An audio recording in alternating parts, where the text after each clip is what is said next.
Good evening students, welcome to class 8। बेटा ये आपका चैप्टर 3 हम आज स्टार्ट करेंगे, that is synthetic fibre and plastics. पहले तो हम चैप्टर की स्टेटमेंट देखते हैं। Synthetic fibre man made fibre जो हम लोगों ने बनाए हैं, एंड प्लास्टिक के बारे में हम पढ़ेंगे। प्लास्टिक भी आप अच्छे से जानते हो, जितने भी आइटम्स आजकल हम ज़्यादातर प्लास्टिक ही यूज़ करते हैं, जो कि हमें नहीं करना चाहिए। क्यों नहीं करना चाहिए, इसके रीज़न आप अच्छे से जानते हो।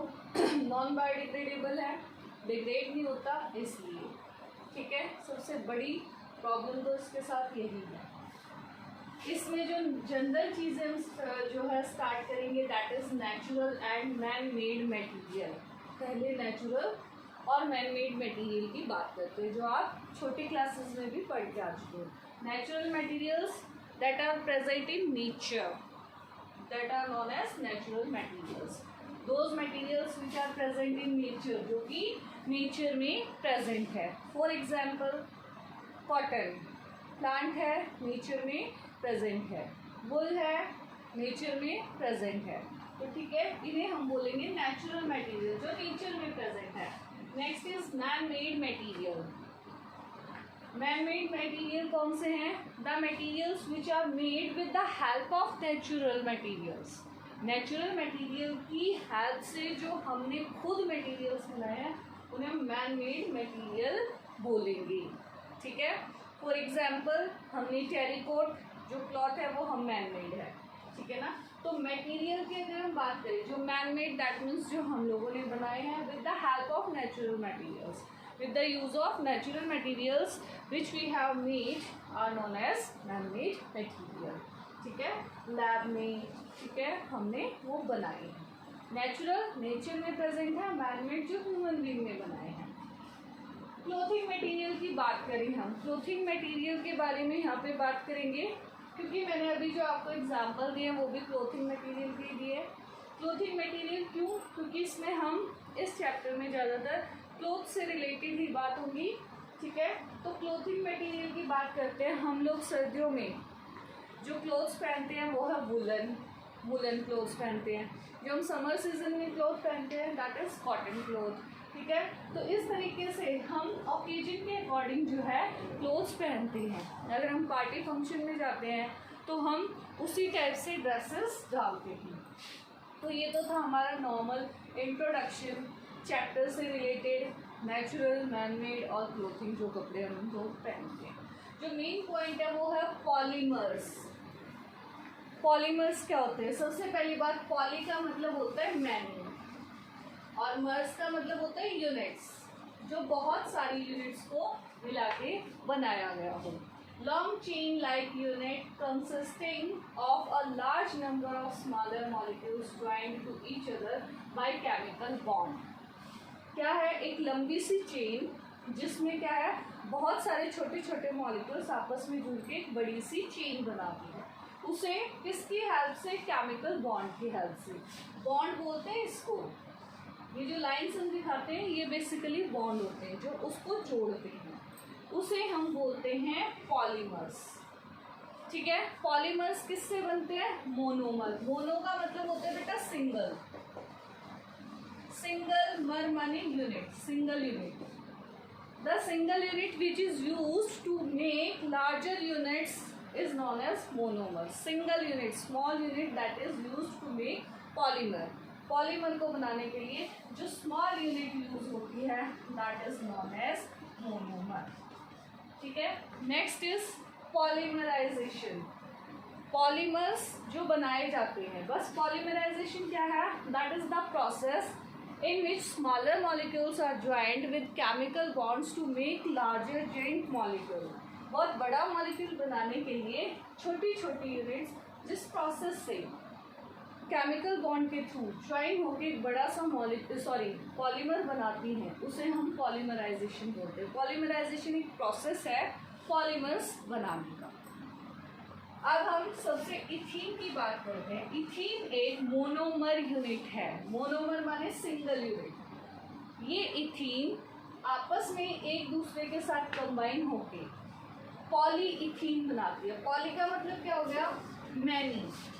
पॉली का मतलब है मैनी, बहुत सारी। इथीन, इथीन एक सिंगल यूनिट। ये सिंगल यूनिट हो गई बेटा मोनोमर यहाँ पे,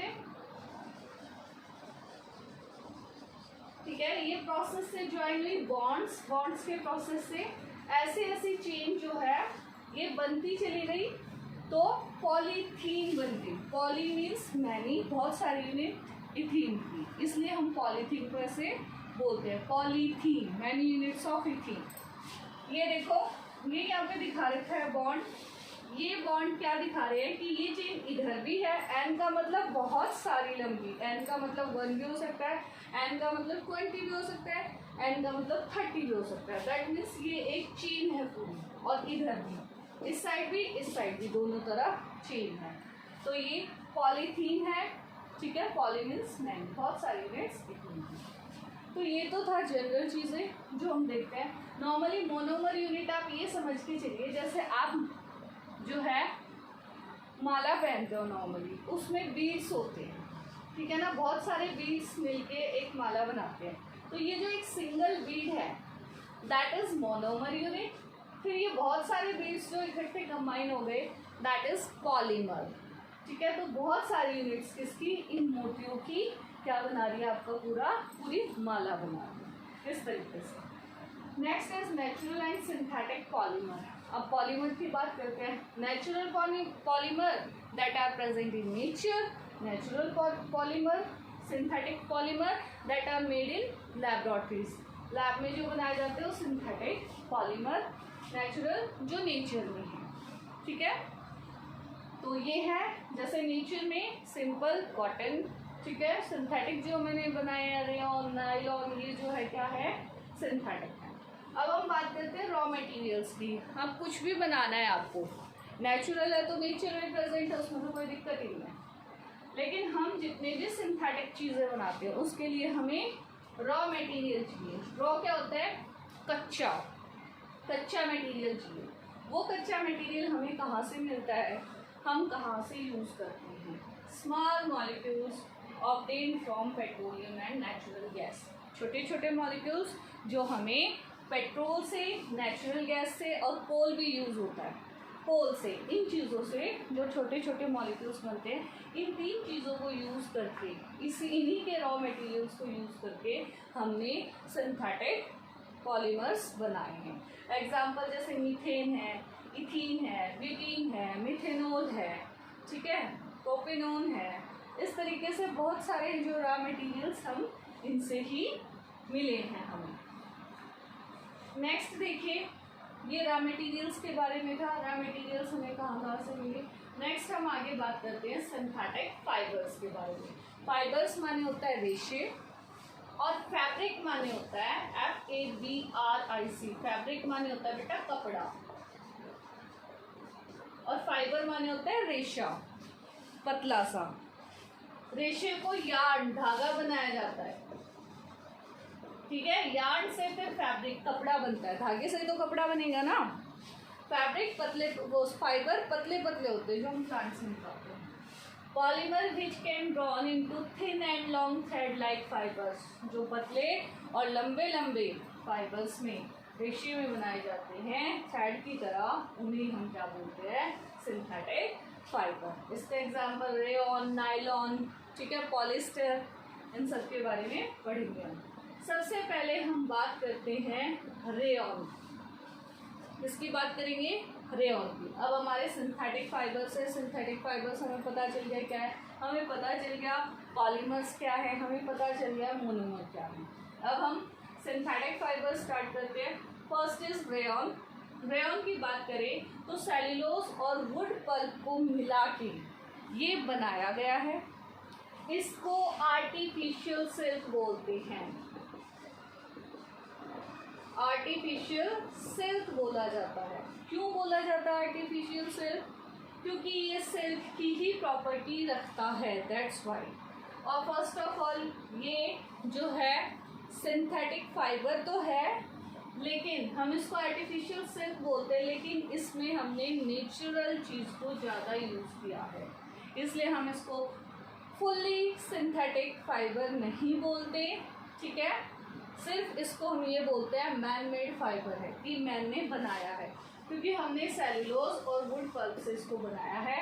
इसकी प्रॉपर्टी सिल्क जैसी है, इसलिए हम इसे आर्टिफिशियल सिल्क के नाम से जाना जाता है। टर्म बेटा पूछी जाएगी एमसीक्यूज में, which fibre is known as artificial silk, तो that is rayon. Synthetic fibre की बात कर रहे हैं हम। इसके यूजेस की बात करते हैं, ठीक है। प्रॉपर्टीज इसकी सिल्क जैसी ही है, ऐसे ही शाइनी चमक होती है इसके अंदर, ठीक है। यूज की बात करते हैं, कपड़ा बनाने के लिए, कारपेट्स वगैरह बनाने के लिए। टायर कॉर्ड होते हैं, जो टायर होता है ना, टायर के ऊपर नंबर लिखे हुए होते हैं साइज के लिए, ठीक है, अल्फाबेट्स कुछ लिखे होते हैं ना, ABCD इस तरीके से, ठीक है, उनको बनाने के लिए भी यूज किया जाता है। बैंडेज बनाने के लिए, सर्जिकल ड्रेसेस, जो सर्जरी में ड्रेसेस यूज होती हैं उसमें भी रेयॉन यूज होता है। तो ये यहाँ पे रेयॉन की बात हम खत्म कर देंगे। रेयॉन सिंथेटिक फाइबर हो गया, हमें इतना ही जानना है, इससे ज़्यादा जानने की ज़रूरत नहीं है। देखो बेटा, इस पार्ट में हम जो है इम्पॉर्टेंट चीज़ें पिक आउट करेंगे। हमें ये चीज़ें पता होनी चाहिए, उसके बाद हमें सिंथेटिक फाइबर्स में रेयॉन के यूजेस, रेयॉन की प्रॉपर्टीज पता होंगी। अब नेक्स्ट सिंथेटिक फाइबर है नायलॉन, ठीक है। नेक्स्ट सिंथेटिक फाइबर क्या है? नायलॉन। ये कहाँ से बना है? कोल से। मैंने कहा था ना आपको कि कोल भी यूज होता है, ठीक है। तो इससे कोल के कुछ प्रोडक्ट्स हमने लिए हैं इसमें, इसको बनाने के लिए। फर्स्ट फुल्ली सिंथेटिक फाइबर है। फुल्ली सिंथेटिक दैट मीन्स जो पूरा का पूरा सिंथेटिक है, पूरा का पूरा मैनमेड है, इसमें ऐसे कोई नेचुरल चीज़ नहीं ली गई है इस तरीके से, जैसे इसमें सेलुलोज और वुड पल्प लिया गया था। तो इसको अगर आपसे पूछा जाए which synthetic fibre is known as first fully synthetic fibre or name the first fully synthetic fibre, तो आप नायलॉन का नाम लेंगे। साइंटिस्ट कौन थे? वेलेट कैरोथिन्स इन 1935, ठीक है। और ये जो है इसका नाम नायलॉन क्यों पड़ा? क्योंकि न्यूयॉर्क और London, NY for New York and LON for London, इन दोनों के कॉम्बिनेशन में ये बना था और दोनों ही जगह पे इकट्ठा जो है स्टार्ट हुआ था, ठीक है। तो इसका नाम NY for New York, LON for London, ठीक है। इसके लिए प्रॉपर्टीज़ की बात करते हैं। बहुत इंपॉर्टेंट फाइबर है, स्ट्रॉन्ग, मजबूत है, इलास्टिक मीन्स लचीला है, रबर की तरह आप इसको खींच सकते हो। लश्रस, चमक है, थिन, पतला है, नॉट एब्जॉर्ब वाटर, ज़्यादा पानी एब्जॉर्ब नहीं करता, सोखता नहीं है। रिंकल रेजिस्टेंस दैट मीन्स ऐसे कैसे भी फोल्ड कर लो। कॉटन पे आप देखते हो ना, जैसे ऐसे निचोड़ते हो तो उस पर क्या पड़ जाते हैं? रिंकल्स पड़ जाते हैं, ठीक है। रिंकल्स का मतलब क्या है? उसमें जो है बल पड़ जाते हैं, ठीक है ना। तो आपको उसको प्रेस करना पड़ता है क्योंकि वो प्रेस पूरी ख़राब हो जाती है ना। तो इनमें ऐसा नहीं होता, इनमें ऐसे करोगे, ऐसे सीधा ऐसे फटकारोगे, बिल्कुल सिंपल लगेगा। इन पे जो है रिंकल नहीं पड़ते, ठीक है, दैट मीन्स बल नहीं पड़ते एक तरह से। Next is abrasion resistant. इसका मतलब क्या होता है कि इसको हम कहीं यूज़ करें तो दूसरी सरफेस के साथ टच होके फ्रिक्शन की वजह से ये डैमेज नहीं होगा, इस तरीके का मटेरियल है। Not attacked by fungus, fungus इस पे अटैक नहीं कर पाते जैसे कॉटन पे फंगस अटैक कर लेते हैं, ठीक है।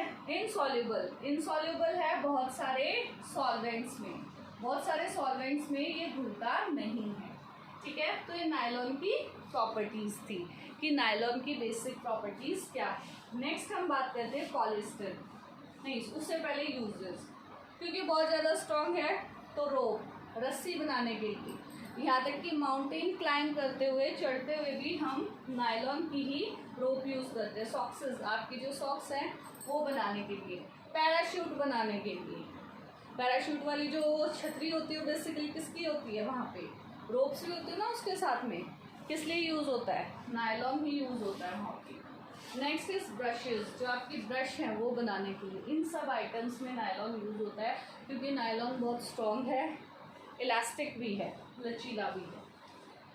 Next is polyester. नेक्स्ट हम बात करेंगे नायलॉन के बाद पॉलीईस्टर। पॉलीएस्टर भी बहुत इंपॉर्टेंट सिंथेटिक फाइबर है। इसमें बेसिक 3 हैं, टेरिलिन, डैक्रोन और टेरेन। ठीक है, ये 3 पॉलीएस्टर के नाम से जाने जाते हैं और पेट्रोलियम प्रोडक्ट से ये बनता है। पेट्रोल से ही इसके प्रोडक्ट्स जो निकाले हुए हैं उनसे हमने ये पॉलीमर बनाया है। इसकी प्रॉपर्टीज क्या है? अगेन स्ट्रॉन्ग, मजबूत है, थोड़ा पानी एब्जॉर्ब करता है, रिंकल फ्री, दैट मीन्स इसमें भी बल नहीं पड़ते। ठीक है, तो आपको प्रेस करने की ज़्यादा ज़रूरत नहीं है, और अगर आपने प्रेस की है तो करीज बिल्कुल जमी हुई रहेगी। नेक्स्ट इज क्या है? ये इसकी प्रॉपर्टीज हैं। ठीक है, नेक्स्ट यूजेस की बात करते हैं। कर्टेन, पर्दे बनाने के लिए। इसके अलावा Terylene plus C4 cotton. Terylene और कॉटन जब आपस में मिक्स करते हैं तो टेरिकोट, टेरिकोट का कपड़ा बोलते हैं ना, टेरिकोट का कपड़ा। ये टेरिकोट का कपड़ा मीन्स टेरिलिन और कॉटन दोनों को मिक्सअप करके, ठीक है, दोनों को मिक्स करके जो कपड़ा बना है दैट इज टेरिकोट। ऐसे ही टेरिलिन प्लस वुल, वुल के साथ मिक्स किया हमने टेरिलिन को तो दैट इज टेरीवुल, वो टेरीवुल बना।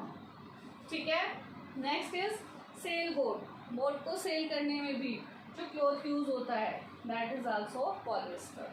तो ये कुछ प्रॉपर्टीज थी, ठीक है, इनकी किसकी? Synthetic fibres.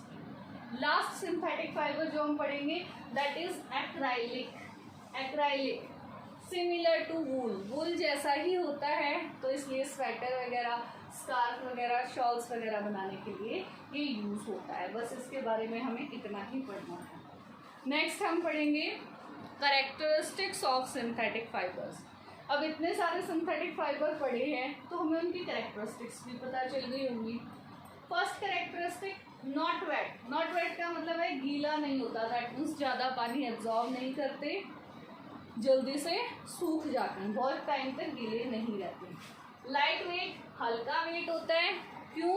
क्योंकि जो मटेरियल बना है वो बना ही ऐसे तरीके से है कि वो हल्के होते हैं।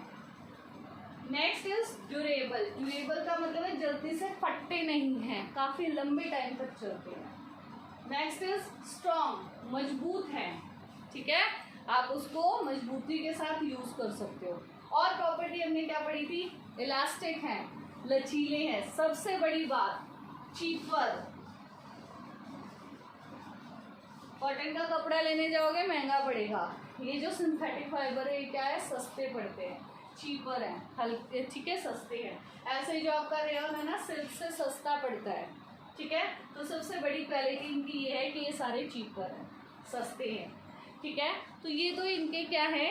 कुछ बेसिक कैरेक्टरिस्टिक्स है जो हमने इसमें पढ़ी हैं, लगभग वही हैं। नेक्स्ट एब्रेशन रेजिस्टेंस, एक और है टेंसाइल स्ट्रेंथ। टेंसाइल स्ट्रेंथ क्या होती है? अगर हम उस फाइबर को पकड़ के खींचे तो वो काफ़ी हद तक खींच सकता है, टूटेगा नहीं, वो टेंसाइल स्ट्रेंथ मानी जाती है। ठीक है, एब्रेशन रेजिस्टेंट वो भी एक प्रॉपर्टी है, दैट मीन्स फ्रिक्शन की वजह से वो डैमेज नहीं होते, ये भी इसकी प्रॉपर्टी है। किसकी? सिंथेटिक फाइबर्स की कैरेक्टरिस्टिक्स में आप डाल सकते हो। नेक्स्ट क्या है? Absorb water, not absorb water, ज़्यादा पानी एब्जॉर्ब नहीं करते। ठीक है, रिंकल रेजिस्टेंट। ठीक है, ये सब में ये जितने सिंथेटिक फाइबर, ठीक है ना, तो ये इनकी कैरेक्टरिस्टिक्स हैं जो कि क्या हैं? इन्हीं सिंथेटिक फाइबर्स को लेते हुए बनाए गए हैं। ये जो है सिमिलर कैरेक्टरिस्टिक्स है कुछ सिंथेटिक फाइबर्स की। इसके अलावा आपकी बुक में बेटा एक्टिविटी दे रखी है। फर्स्ट एक्टिविटी है ये देखने के लिए कि कौन सा जो है फाइबर ज़्यादा वाटर एब्जॉर्ब करता है। उसके लिए क्या किया है? वाइट कलर की क्लॉथ लेने के लिए बोला है। वाइट क्यों? क्योंकि वाइट पे हर कलर दिखता है, ठीक है ना। तो पतली पतली स्टेप सेम साइज की हमें हर एक कपड़े की काटनी है, जो भी हम यूज़ करना चाहते हैं वाटर एब्जॉर्ब करने के लिए। उसके बाद एक बीकर में कलर्ड वाटर डाल के, इंक का पानी डालना चाहते हो किसी भी तरीके से, एक लेवल मेंटेन करेंगे और इसमें बराबर लेवल पे 4 के 4 क्लोथ्स की स्ट्रिप को एक क्लॉथ क्लिप के साथ लगा देंगे। 30 मिनट्स तक हम ऐसे ही छोड़ देंगे। फिर 30 मिनट्स बाद हमने क्या देखना है कि कौन से वाइट क्लॉथ पे कितने लेवल तक पानी आया, क्योंकि कलर्ड वाटर होगा, वाइट स्ट्रिप है तो क्लियर दिखाई दे जाएगा। तो जिस लेवल तक आया पानी सबका हम देखेंगे, ठीक है। तो हमें पता चल जाएगा जिसमें जितनी ऊपर तक पानी का लेवल आएगा, जितने ऊपर तक शो होगा, दैट मीन्स वो सबसे ज़्यादा पानी एब्जॉर्ब करता है। और आपको पता है कॉटन सबसे ज़्यादा पानी एब्जॉर्ब करेगा। वुल है, वुल भी एब्जॉर्ब करता है। इसके अलावा जितने भी सिंथेटिक फाइबर्स आप लोगे वो कम पानी एब्जॉर्ब करेंगे। तो एक तो ये एक्टिविटी थी। दूसरी बर्निंग से रिलेटेड है, ठीक है, कि हम इन सिंथेटिक फाइबर्स के हर एक पीस को जला के देखेंगे। कॉटन को जलाओगे राख बन जाएगी, वूल को जलाओगे हेयर जैसे बाल जलते ना इस तरीके की स्मेल आएगी, ठीक है। रेयन को जलाओगे आर्टिफिशियल सिल्क है, बाल की तरह ही जलेगा। नायलॉन को जलाओगे बीड्स फॉर्मेशन हो जाएगी, बीड्स से बन जाएंगे, ठीक है। पेपर की तरह रेयन जलता है, जैसे पेपर जलता है ना इस तरीके से नायलॉन में बीड्स बन जाते हैं, ठीक है। पॉलिस्टर, पॉलिस्टर भी अजीब सी स्मेल के साथ जलेगा, ठीक है। तो इन सब में स्मेल्स के बारे में बेसिकली सबसे बड़ी बात है हमें ध्यान रखना है। कॉटन कैसे चलेगा, ऐश राख बन जाएगी, जिसको भी हम जला के देखेंगे। सिंथेटिक फाइबर्स ज़्यादातर कैसे स्मेल देते हैं, अनप्लीजेंट स्मेल देते हैं, क्योंकि ये कोल से बनता है तो कोल जैसी आएगी, ठीक है ना। कुछ बीड्स की फॉर्म में जलेंगे, कुछ छोटी फ्लेम के साथ जलेंगे, ठीक है। तो इस तरीके से सिंथेटिक फाइबर्स अपने अकॉर्डिंग, कॉटन जो है अपने अकॉर्डिंग। लास्ट वाली जो एक्टिविटी है वो है थ्रेड को लेके। थ्रेड को जब आप ट्विस्ट करोगे तो कैसे होगा, आपको एक कॉटन थ्रेड लेना है लंबा सा, 2 पार्ट्स में, इक्वल पार्ट्स में उसको डिवाइड करना है। एक थ्रेड को आप ट्विस्ट कर दोगे, दैट मीन्स ऐसे घुमा लोगे, उस पर बल चढ़ा लोगे एक तरह से, ठीक है। फिर आप दोनों को खींच के देखोगे, जिसको आपने ट्विस्ट नहीं करा वो जल्दी टूटेगा, जिसको आपने ट्विस्ट करा है वो देर से टूटेगा। इसका मतलब क्या है, जितना आप थ्रेड को ट्विस्ट करते हो उतनी ही उसकी स्ट्रेंथ जो है वो बढ़ती है, उतना ही वो स्ट्रॉन्ग होता है। तो ये 3 एक्टिविटी है, नॉर्मल एक्टिविटीज़ हैं। तो इस तरीके से ये हमारा सिंथेटिक फाइबर को लेके टॉपिक हुआ है। अभी इसमें कुछ पार्ट बाकी है, जैसे अभी सिंथेटिक फाइबर के डिसएडवांटेज, इससे आगे हम नेक्स्ट क्लास में करेंगे। यहाँ तक हमने एक्टिविटीज़ कंप्लीट कर ली हैं। और ये बर्निंग सेंसेशन वाला क्लियर लिखा हुआ है बेटा, कौन सा फाइबर किस तरीके से जलता है, ठीक है, एक्टिविटी में, ओके। ये सिंपली एक्टिविटी किस लिए बर्निंग वाली, ये बताने के लिए कि सिंथेटिक फाइबर्स किस तरीके से जलते हैं। जब आप डिसएडवांटेज पढ़ोगे ना, सिंथेटिक फाइबर का डिसएडवांटेज यही है, फायर, आग जल्दी से पकड़ लेता है और जलेगा चिपक जाता है, ठीक है ना, बॉडी के साथ। इसलिए बोला जाता है कि किचन में है ना सिंथेटिक फाइबर्स नहीं पहनने चाहिए, ठीक है। हम पढ़ेंगे प्रॉपर्टीज, इसलिए यहाँ पे बर्निंग इफेक्ट भी आपको दिखाया गया। ओके बेटा, दैट्स ऑल, बाकी नेक्स्ट क्लास में करेंगे। Thank you.